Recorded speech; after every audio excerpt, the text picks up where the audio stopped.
어떤 믿음 좋은 한 청년이 밤길을 걷다가 그만 낭떠러지에 떨어지고 말았습니다. 그런데 이 청년이 평소에 운동신경이 아주 좋은 청년이었습니다. 그래서 낭떠러지에 떨어지면서 조건적으로 그냥 운동신경이 탁 나타나가지고 낭떠러지에 있는 나뭇가지를 딱 붙잡았습니다. 대단하죠. 딱 붙잡았. 낭떠러지 떨어지는데 가지를 붙잡았어요. 근데 가지를 붙잡았지만 이 청년의 힘이 시간의 지남에 따라서 서서히 빠져갔습니다. 믿음이 좋은 청년이라 그랬잖아요. 청년이 기도를 하였습니다. 하나님 아버지, 저를 좀 살려주십시오.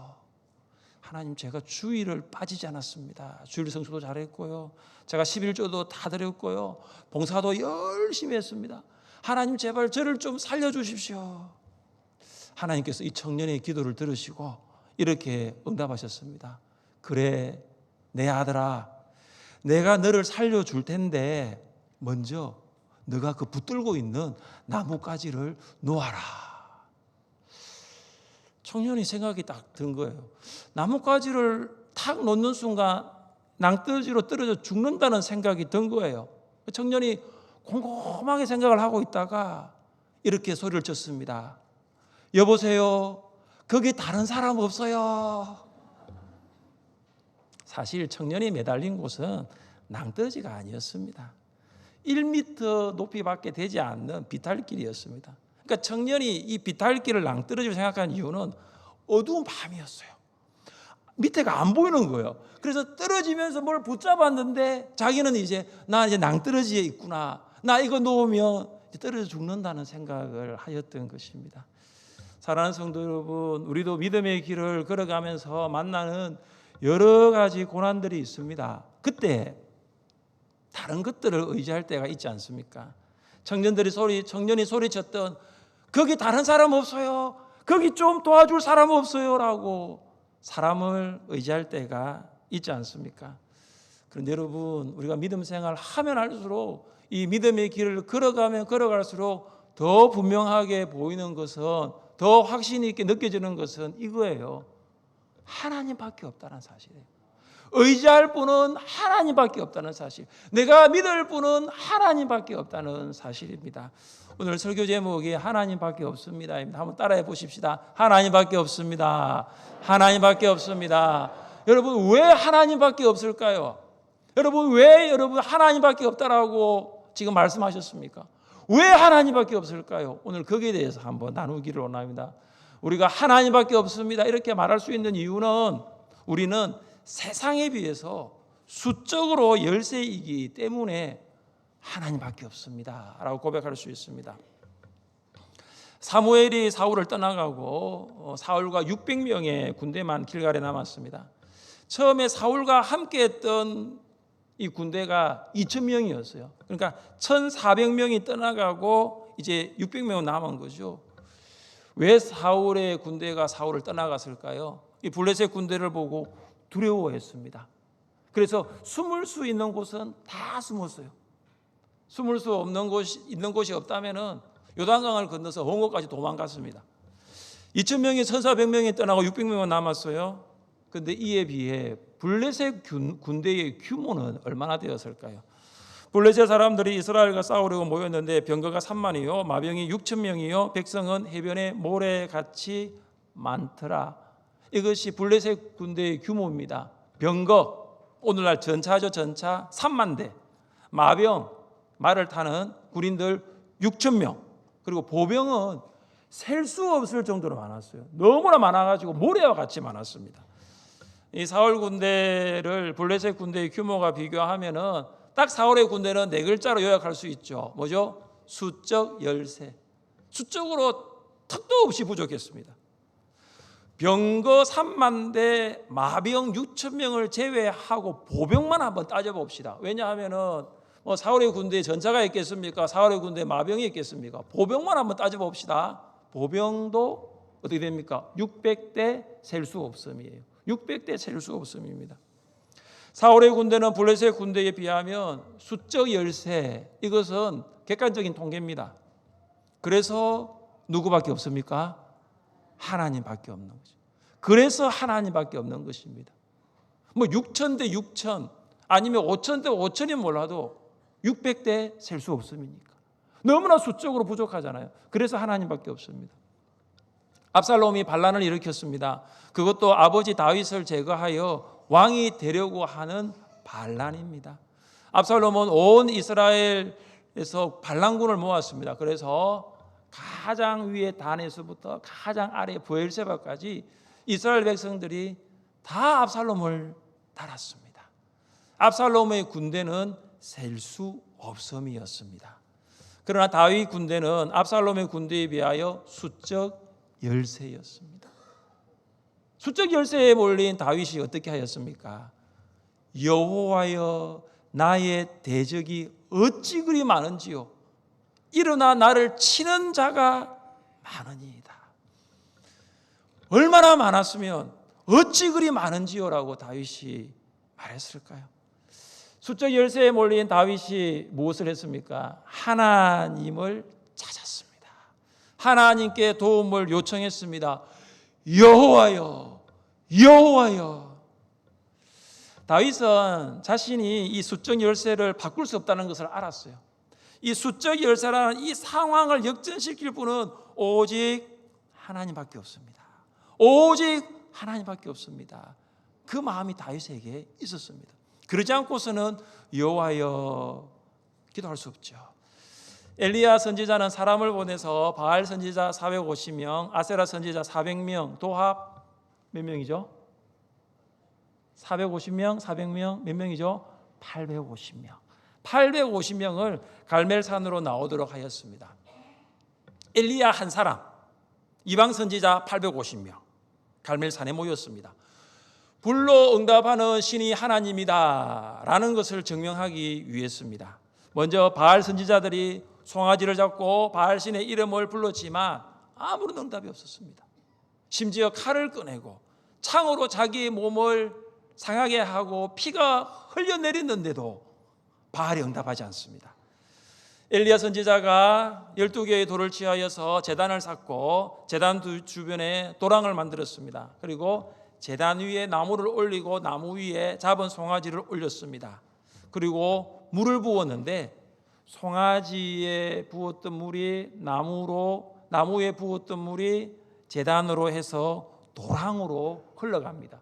그래서 그 부었던 물의 양이 12통이나 되었습니다. 그러니까 완전히 적셔진 거예요. 송아지도 나무도 제단도 심지어 도랑까지 물이 가득 찼습니다. 엘리야 선지자와 그리고 이방 선지자 몇 대 몇이라고요? 몇 대 몇요? 850대 1이죠. 850대 1. 수적 열세입니다. 이는 수적 열세예요. 뭐 800대 뭐 얼마가 좀 많으면 좋은데 850명과 한 명이에요. 수적 열세에 몰린 엘리야 어떻게 하였습니까? 같이 한번 읽어보겠습니다.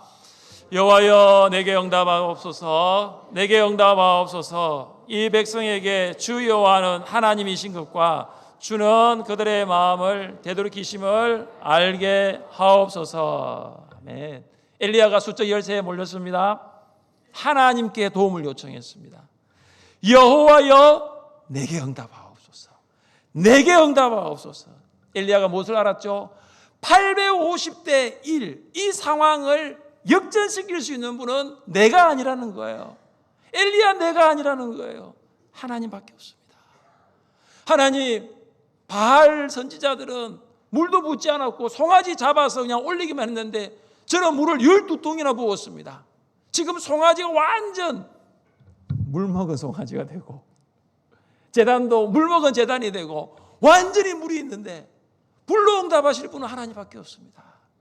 여호와여 응답하옵소서. 사랑하는 성도 여러분, 다윗과 엘리야만 수적 열세에 있었던 것이 아니라 우리 예수님도 수적 열세에 있었어요.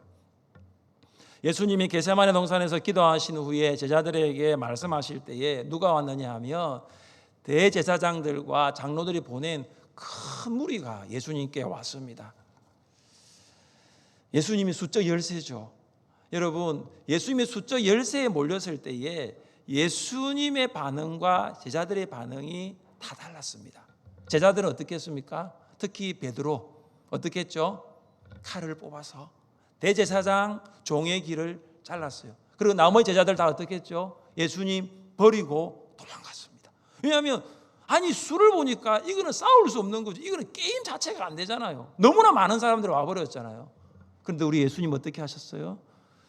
너는 내가 내 아버지께 구하여 지금 12군단 더 되는 천사를 보내시게 할 수 없는 줄로 아느냐? 내가 만일 그렇게 하면 이런 일이 있으리야 한 성경이 어떻게 이루어지겠느냐? 예수님은 이 수적 열쇠에서도 무엇을 바라보시냐 하면은 성경에서 예언된, 구약에서 예언된 성취를 바라보셨습니다. 수적으로 코너에 몰렸습니다. 그 순간 예수님이 생각한 것은 뭐냐 하면 말씀이었습니다. 말씀의 성취였습니다. 말씀밖에 없다는 것이죠. 말씀밖에 없다는 것은 곧 하나님밖에 없다는 것입니다. 수적 열쇠를 역전시킬 수 있는 것은 오직 말씀, 오직 하나님이십니다. 하나님을 의지하는 성도, 말씀을 신뢰하는 성도는 결코 수적 열쇠에 굴복하지 않습니다. 왜냐하면 하나님께서는 수보다 더 크신 하나님이시기 때문입니다. 하나님의 말씀은 수보다 더 능력 있는 말씀이기 때문입니다. 사랑하는 성도 여러분, 우리는 세상에 비해서 참으로 수적 열쇠에 있습니다. 2023년 우리나라 총 인구가 5,143만 명입니다. 5,143만 명. 여러분 이 중에 기독교인이 얼마인 줄 아십니까? 5,143만 명 중에 기독교인이 15%입니다. 15%. 그래서 770만 명입니다. 그런데 여러분 이 통계는요 20년 전 2004년도 통계와 비교하자면 기독교 인구가 많이 줄어들었습니다. 그때는 22%였어요. 근데 지금은 15%입니다. 지역별로 보니까 기독교 인구가 많은 지역이 되면 광주 전라 지역입니다. 그리고 서울 지역입니다. 근데 기독교인이 정말로 낮은 지역이 어디냐 하면은 부산, 울산, 경남이에요. 그리고 부울경이라고 부르고 있죠. 부울경의 기독교 인구는 전국의 기독교 인구 평균이 15%인데 부산, 울산, 경남은 6%입니다. 근데 불교의 인구가 훨씬 더 많아요. 5배나 많습니다. 33%입니다. 여러분 우리 울산의 기독교 인구를 6%로 본다면 울산의 기독교인 수는요 10만이 안 됩니다. 우리가 보면 10만 우리가 기독교인이라고 하는데요 100만 명일 때 10%가 10만 명이에요. 6%를 적용하면 6만 밖에 되지 않습니다. 그러면 여러분 10명 중에 한 사람이 될까 말까 하는 거예요. 여러분 휴가 잘 보내셨습니까? 휴가 안 보내셨어요? 여러분 이제 직장을 다니시잖아요. 휴가를 끝나셨으면. 자, 일을 하고 있습니다. 여기에 10사람이 일을 하고 있어요. 그 중에 한 사람은 나고요. 10사람이 일을 하고 있는데 나만 예수 믿는 사람일 수가 있습니다. 그럼 그렇죠? 우리 청년들 조금 있으면 개강을 하게 되는데 학교에 갑니다. 강의실에 갑니다. 그 중에 학생들이 있어요. 그 중에 10명이 있다고 합시다. 그 중에 나 혼자 예수 믿는 사람.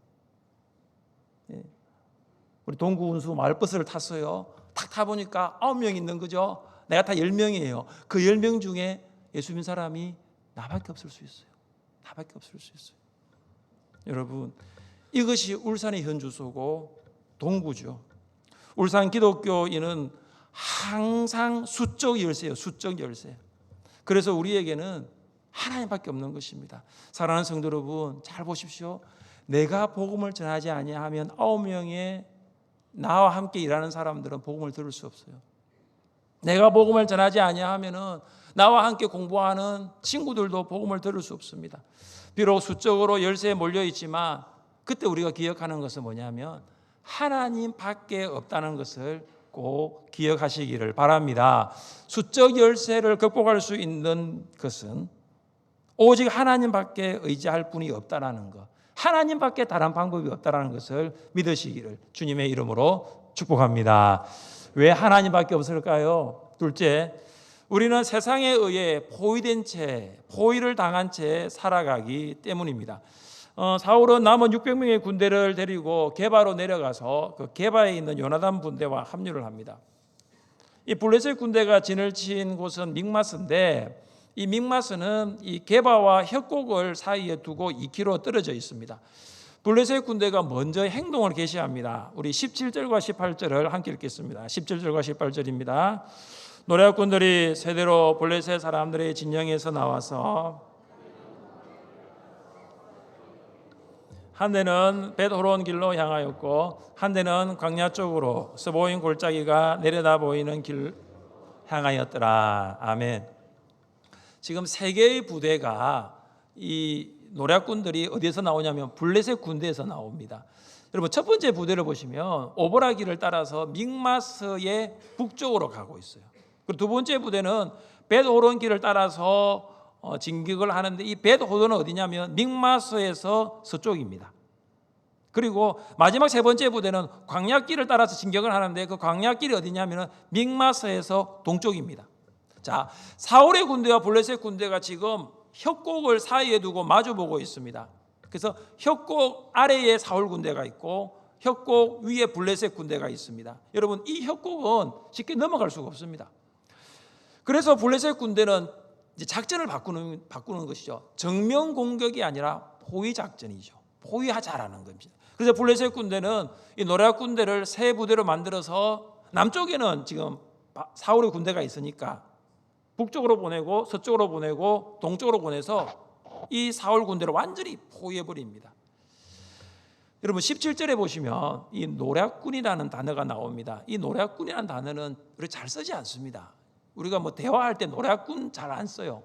이 노략군은 파괴하다라는 말에서 왔는데 이 노략군은 다른 말로 파괴자라는 말이에요. 파괴자. 그 노략군들이 어떤 일을 하느냐 하면은 사울 군대를 파괴하는 임무를 맡았습니다. 그래서 사울 군대의 진 안으로 돌파하여서 그 사울 군대를 파괴하고 전쟁을 할 수 없도록 사기를 완전히 꺾는 일을 이 노략군들이 하는 것입니다. 제가 앞서 블레셋 군대의 규모를 이야기할 때에 마병이 몇천 명이라 했죠? 마병이 몇천 명이라 했죠? 6천 명이라 했죠. 마병 6천 명. 제가 이 묵상하면서 이 노략군들은 말을 탄 마병이겠다. 그래서 북쪽에 2천 명, 서쪽에 2천 명, 동쪽에 2천 명을 보내서 지금 블레셋 군대가 사울 군대를 지금 완전히 포위해 버린 거예요. 완전히 포위했습니다. 그러니까 사울 군대 입장에서는 포위를 당한 거예요. 이 포위망을 뚫을 수가 없는 것입니다. 자신들의 힘으로서는 여러분 마병 2천 명입니다. 600명이 동쪽으로 가도 2천 명이 있고 북쪽으로 가도 2천 명이 있고 서쪽으로도 2천 명이 있는데 600명이 이게 뚫을 수가 없어요. 완전히 포위되어 버렸습니다. 완전히 포위되어 버린 이 상황을 우리는 지금 볼 수 있습니다. 사도 바울이 유대인들에 의해서 포위를 당한 적이 있습니다. 사울이 다메섹에서 부활하신 예수님을 만난 후에 그가 회당에서 복음을 전합니다. 회당에 들어갑니다. 여러분 회당은 유대인들이 모이는 곳이에요. 그곳에서 예수님은 그리스도입니다. 예수님은 하나님의 아들입니다. 이걸 전합니다. 그런데 이 다메섹의 유대인들이 이 사울이 복음 전한 것에 대해서 바울이 복음 전한 것에 대해서 아주 달갑게 생각하지 않죠. 그래서 이 바울을 죽이기로 공모를 합니다. 유대인들이 어떻게 하냐면은 밤낮으로 이 다메섹 이 성문을 지킵니다. 여러분 다메섹은 이 성벽으로 둘러싸여진 성이기 때문에 도시이기 때문에 출입을 하기 위해서는 성문으로 나가는 방법밖에 없어요. 그런데 여러분 이 바울이 다메섹 성을 빠져나가요. 어떻게 빠져나가지 아십니까? 이렇게 빠져나가죠. 그의 제자들이 밤에 사울을 어디에 담아요? 광주리에 담아 보신 적, 당겨 보신 적 있으세요? 광주리에 담아서 성벽에서 달아내리니라. 기가 막히지 않습니까? 바울이 다메섹 회당에서 예수 그리스도를 전할 때 예수님을 믿게 된 제자가 있었습니다. 그 제자가 어디에 살았느냐? 성벽 가장 위에 집을 짓고 살았어요. 이 제자가 바울을 선생님 강주리에 들어가세요. 제가 밧줄을 내릴게요. 그러면 선생님이 그 성벽을 타러 쭉 내려가가지고 거기서 나가시면 됩니다.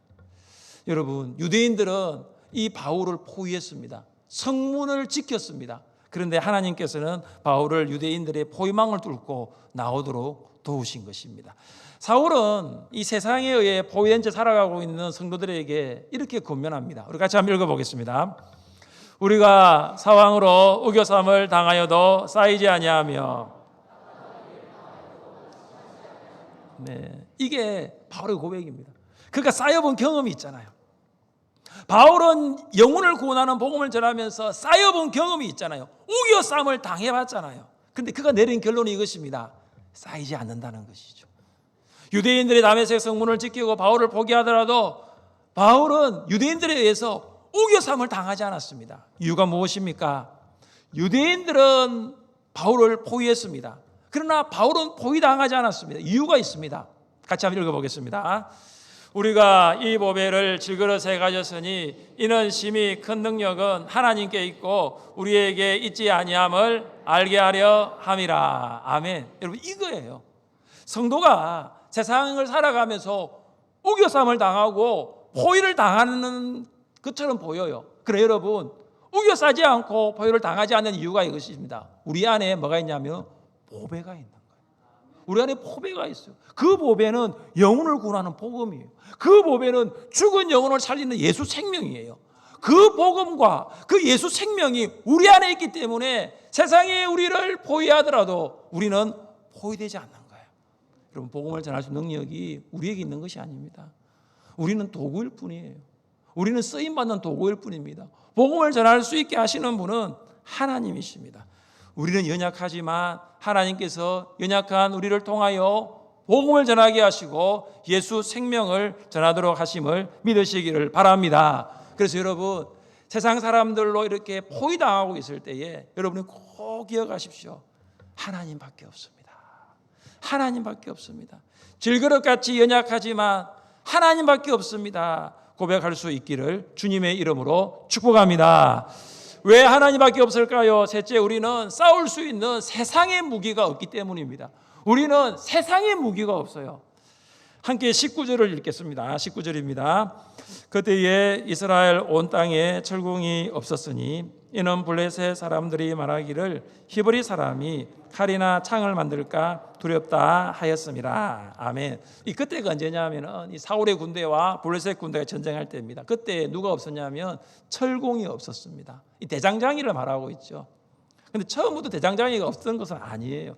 이스라엘이 애굽에 거주할 때에 이 철을 다룰 수 있는 기술이 있었습니다. 그리고 이스라엘 땅에는 이미 많은 철강석들이 매장되어 있었습니다. 그런데 왜 성경은 철공이 없었다, 이 대장장이가 없었다라고 말하고 있을까요? 이것은 블레셋이 이스라엘을 이렇게 압제하는 동안에 블레셋 사람들이 대장장이들을 다 데려가 버렸어요. 그래서 블레셋은 철제로 무장한 3만 명의 병거를 동원합니다. 그러나 이스라엘 백성들은 블레셋 군대와 대항하여 싸울 수 있는 무기가 없습니다. 여러분, 22절에 보시면 싸우는 날에 사울과 요나단과 함께한 백성의 손에는 칼이나 창이 없고 오직 사울과 그의 아들 요나단에게만 있었더라고 말하고 있습니다. 지금 이스라엘 백성들에게 있는 것은 뭐냐 하면은 무기가 아니에요. 농기구 정도, 그냥 막대기 정도입니다. 그런데 그들이 중무장한 블레셋 군대를 보면서 두려워하고 있는 것입니다. 이스라엘 백성들, 사울의 군대는 블레셋과 싸울 수 있는 무기가 없습니다. 그래서 누구밖에 없죠?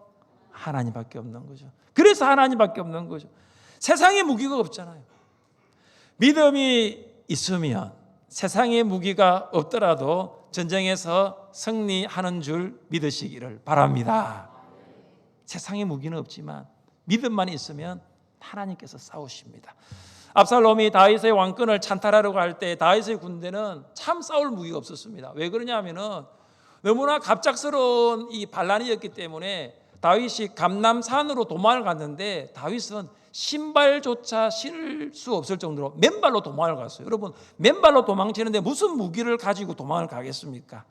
다윗이 압살롬과 싸워 이길 무기가 없었을 때 다윗의 고백입니다. 우리 같이 한번 읽어보겠습니다. 천만인이 나를 애워사 진친다 하여도 나는 두려워하지 아니하리이다. 여호와여 일어나소서, 나의 하나님이여 나를 구원하소서. 주께서 나의 모든 원수의 뺨을 치시며 악인의 일을 꺾으셨나이다. 구원은 여호와께 있사오니 주의 복을 주의 백성에게 내리소서. 아멘. 다윗의 고백입니다. 천만인이 애워사 진을 친다 하더라도 나는 두려움이 없습니다. 나는 두려워하지 않습니다. 왜냐하면 하나님께서 나를 돌보시기 때문입니다. 이것이 다윗의 믿음이었어요. 그 다윗이 나의 하나님이여 나를 구원하소서. 자신의 힘을 의지하는 것이 아닙니다. 하나님만 의지하였습니다. 왜냐하면 전쟁의 승리와 패배는 오직 하나님께 있기 때문입니다. 여러분, 이 고백은 다윗이 이후에 이 골리앗과의 전쟁에서 승리한 것을 생각나게 하죠. 골리앗은 머리부터 발까지 중무장했습니다. 골리앗의 무기를 보십시오. 머리에는 놋 두구를 썼고 몸에는 비늘 갑옷을 입었으니 그 갑옷의 무게는 놋 5,000세겔이며 그 다리에는 놋 각반을 쳤고 어깨 사이에는 놋 단창을 메었으니 그 창 자루는 배틀채 같고 창날은 철 600세겔이며 방패든 자가 앞서 행하더라. 이 골리앗이 쓴 놋 두구는 머리만 보호하는 것이 아니라 얼굴까지 덮는 두구였습니다. 그리고 놋 갑옷은 물고기 비늘 모양의 금속이 매달려 있는데 그 갑옷 무게만 57kg예요. 57kg. 골리앗은 이 다리도 보호하였습니다. 다리는 각반 보호대를 찾고요. 어깨에는 뭐가 있냐면 원거리에 있는 적을 공격할 수 있는 단창이 어깨에 있습니다. 골리앗이 손에 뭘 가졌냐 하면은 창을 가졌어요. 창. 근데 여러분, 창 자루가 있고 창날이 있잖아요. 창날의 무게만 7kg입니다. 여러분, 머리에 골리앗의 모습이 그려지십니까? 그려지세요. 머리부터 발끝까지 완전 무장을 한 거죠. 그러나 다윗은 어땠습니까? 사울이 다윗에게 자기 갑옷을 줍니다. 그리고 투구를 줍니다. 그런데 맞지 않는 거죠. 걸음을 걸어봅니다. 이게 중심이 안 잡히는 것입니다. 아마 투구를 써도 아마 눈을 다 가렸을 거예요. 그래서 갑옷도 필요 없고 투구도 필요 없었습니다. 다윗이 준비한 무기가 있었죠. 그 무기가 뭐냐 하면은 막대기하고 그리고 5개의 돌을 준비했습니다. 손에 막대기를 가지고 시내에서 매끄러운 돌 5을 골라서 자기 목자에 재구고 주머니에 넣고 손에 물매를 가지고 블레셋 사람에게로 나아가니라. 여러분, 이 돌 5개하고 막대기가 어떻게 중무장한 골리앗을 이길 수 있습니까? 이길 수 없죠. 그러나 다윗에게 있었던 것이 무엇입니까? 하나님을 신뢰하는 믿음이었어요. 다윗이 골리앗을 향해 이제 갈 때 정말로 확신에 찬 목소리로 이렇게 선포했죠. 같이 읽어보겠습니다. 너는 칼과 창과 단창으로 내게 나아오거니와 나는 만군의 여호와의 이름 곧 내가 모욕하는 이스라엘 군대의 하나님의 이름으로 내게 나아가노라. 할렐루야. 여러분, 다윗은 칼도 없었습니다. 창도 없었어요. 단창도 없었습니다. 그러나 그가 하나님을 믿었습니다. 전쟁의 승패는 하나님께 있습니다. 구원은 하나님께 있습니다. 하나님을 믿었습니다. 여러분, 세상은 마치 전쟁터와 같죠. 여러분 자녀들을 둔 우리 부모님들 자녀의 그 성적에 관심이 참 많죠. 그 자녀들도 공부가 전쟁하는 것 같아요. 점수 올리랴, 등수 올리랴, 등급 올리랴. 이 올리려고 하는데 참 이게 힘들어요. 그래서 마치 공부는 전쟁이에요, 전쟁. 여러분, 우리 성도님 어떻습니까? 장사하시는 분들 매출이 올라가야 되는데, 직장 다니시는 분들 빨리빨리 성질을 해야 되는데, 뭔가 이렇게 좀 좋아져야 되는데, 이 사는 것이 전쟁터와 같아요. 성도들 어떻습니까? 안 믿는 사람들과 내가 경쟁해서 밀리면 안 돼, 내가 뒤처지면 안 돼, 그런 강박관념이 있잖아요. 그래서 우리의 모습이 뭐냐면 세상의 무기들을 많이 만들려고 합니다. 칼을 만들고 창을 만들고 단창을 만드는 것처럼 정말로 많이 만들려고 해요. 그러나 여러분, 생각해 보십시오. 혹시 세상의 무기를 준비하느라 하나님에 대한 믿음을 소홀히 한 적 없습니까? 세상에서 요구하는 스펙 하나하나 더 쌓으려다 하나님으로부터 점점 멀어졌던 적 없어요? 여러분, 누가 세상을 이깁니까? 무엇이 세상과 싸워 이기는 무기일까요? 같이 한번 읽어보겠습니다. 무릇 하나님께로부터 난 자마다 세상을 이기느니라. 세상을 이기는 승리는 이것이니 우리의 믿음이니라. 예수께서 하나님의 아들이심을 믿는 자가 아니면 세상을 이기는 자가 누구냐? 아멘. 누가 세상을 이기죠? 누가 세상을 이깁니까? 예수님을 하나님의 아들이심을 믿는 성도가 세상을 이기는 것입니다. 예수님을 하나님의 아들로 믿는 성도가 세상에서 승리합니다. 사랑하는 성도 여러분, 하나님밖에 없다는 이 믿음의 고백을 날마다 올려드릴 수 있기를 바랍니다. 오늘 오후 예배 후에 미얀마 우리 단계선교 파송식이 있는데 아마 오후 예배 시간에는 제가 말씀을 드릴 수 있을 텐데 아마 2부 예배 오시는 분 중에 또 오후 예배 못 들으시는 분들 계셔서 잠시 미얀마에 대해 소개를 하겠습니다. 미얀마 따옹뼈 지역으로 저희가 들어가는데 이 따옹뼈 지역에는 이 마을이 있어요. 그 마을에 800명이 삽니다. 800명. 근데 800명이 사는데 대부분이 다 불교를 믿는 사람들이에요. 미얀마는 불교 국가잖아요. 그죠? 그래서 우리가 들어가면은 800대 13으로 지금 싸워야 됩니다. 800대 14. 이기겠습니까? 어떻게 되겠습니까? 네, 850대 1도 이겼는데요. 그죠? 주님이 계십니다. 근데 이제 저희가 사역하는 중에 최근에 제가 선교사님하고 연락을 받았는데 수요일에 거기 절이 있습니다. 절이 하나 있는데 아무래도 그 불교 국가다 보니까 절에서 그 설법 강좌를 열었습니다. 우리가 사역하는 수요일에 절에서 설법 강좌를 열었습니다. 영적 전쟁이죠. 예, 영적 전쟁이죠.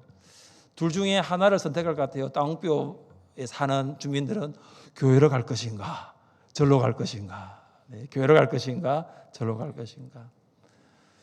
복음을 들은 사람이 거의 없습니다. 그래서 선교사님이 이런 이야기를 하더라고요. 목사님, 하늘샘 단기팀이 들어온다 하니까 벌써부터 영적 전쟁이 시작됐습니다. 하늘샘 단기팀이 빛이라면 여기는 어두움입니다.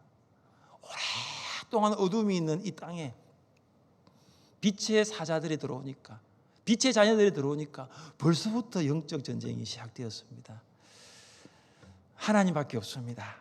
여러분, 수적으로 압도적으로 저희가 적잖아요. 그죠? 800명하고 13명하고 어떻게 됩니까?